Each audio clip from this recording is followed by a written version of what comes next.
A hegemonia cultural nos nossos meios de comunicação é uma coisa tão doentia, é uma coisa tão grave, tão forte, que essa hegemonia cultural já impediu a reeleição do presidente americano Donald Trump, fazendo com que ele perdesse por um bibelô, fazendo com que ele perdesse por um cabide de hotel, por um ventilador de teto de boate de quinta categoria, que é Joe Biden, um cara sem carisma algum, um político apagadão.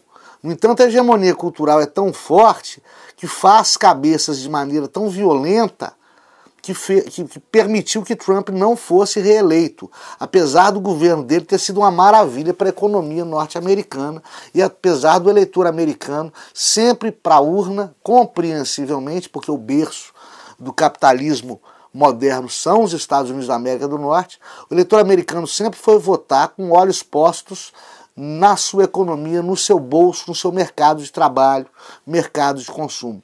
Ainda assim, a hegemonia cultural conseguiu derrubar Donald Trump e o presidente Jair Bolsonaro que se cuide. Porque essa história de CPI da Covid, essa campanha difamatória amplamente erguida aí por órgãos de imprensa, está por trás da tentativa de não permitir que ele seja reeleito, e com algum sucesso.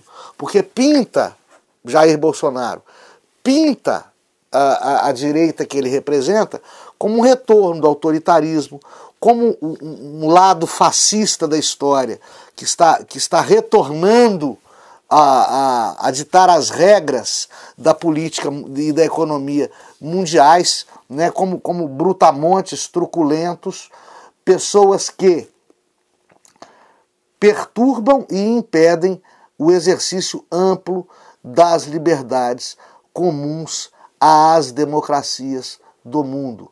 E isto não é verdade.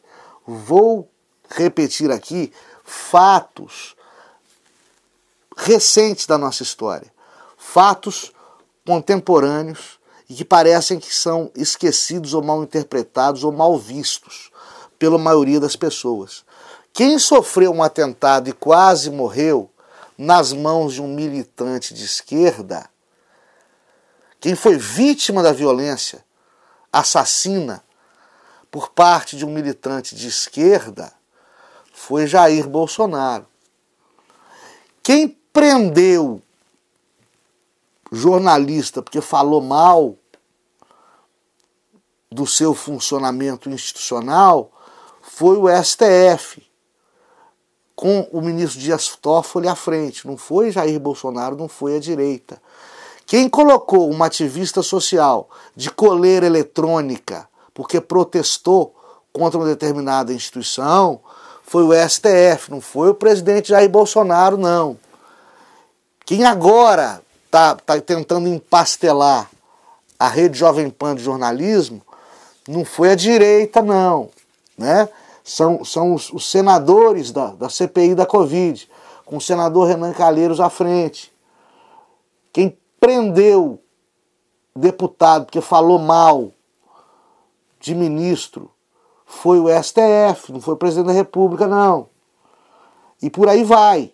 E a gente continua atrelado à ideia de que é a direita, é Jair Bolsonaro, né? É o conservadorismo que é ditatorial. 99% das ditaduras do mundo, em todos os tempos, eram forças progressistas ou pseudo-progressistas de esquerda. Nós, brasileiros, não temos esta impressão, porque a última vez em que declaradamente tivemos a nossa democracia aviltada foi por conta de um movimento militar que muitos traduzem, a maioria traduz como sendo de esquerda, de direita, perdão, mas ele, quando surge, ele era um movimento protagonizado por toda a sociedade. A sociedade tinha medo do comunismo. A sociedade pediu a intervenção das Forças Armadas contra João Goulart.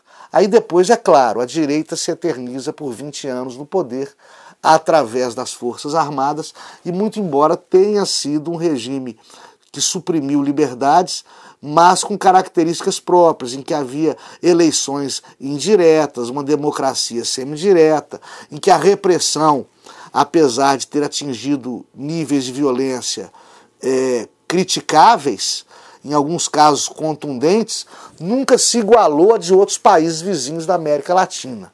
E por aí vai, né? Mas a nossa ideia de que a repressão, a ideia de repressão está acoplada, está associada à direita, isso é absolutamente errado, equivocado, errôneo, né? As ideologias de esquerda matam muito mais, assassinam muito mais e vilipendiam liberdades muito mais. E nos impõe essa mentirada toda por conta da tal hegemonia cultural. Nós procuramos aqui, eu na minha vida profissional e aqui no programa, entretanto, debater toda esta deturpação canalha de informações em alto nível. Mas, por exemplo, tem gente muito boa que advoga a tese que tem que bater de volta, tem que bater até o braço cansar. É o caso, por exemplo, do professor Olavo de Carvalho. Ele fala que não adianta, enquanto os conservadores, enquanto a verdadeira classe pensante brasileira, intelectual, que não esteja cooptada ao marxismo, enquanto os verdadeiros pensantes intelectuais brasileiros, né, não aprenderem a bater de volta, não aprenderem a assumir o seu lugar, assumir o seu lado polarizado nessa guerra ideológica, enquanto nós, intelectuais, que nos reputamos pragmáticos, nos reputamos imparciais, enquanto nós não assumamos um dos lados desse fronte de batalha, o lado da verdade não distorcida, para bater de frente com o pessoal do marxismo cultural, à la Antônio Gramsci, enquanto isso acontecer, nós vamos tomar de balaiada, porque o lado de lá não teme em assumir lado, não teme em bater, não teme em destruir e assassinar reputações. Portanto, é como se você estivesse enfrentando um valentão de bar, tentando conversar com ele, e ele dando tapa na sua cara, jogando cerveja na sua cara, te xingando, te dando cadeirada, te dando pescoção, e você oferecendo flores para ele, abrindo livro de filosofia para tentar discutir com ele. Essa é a realidade da luta entre os lados ideológicos polarizados na filosofia política brasileira da atualidade. O lado conservador, até para escapar da pecha de brutamontes, tentando dialogar, e o lado dito progressista, escondendo a sua cauda esfarrapada de ditadura, escondendo Coreia do Norte como se fosse possível, né? Escondendo Cuba como se fosse possível, né? Dê o seu like, clique na sinetinha, inscreva-se no canal.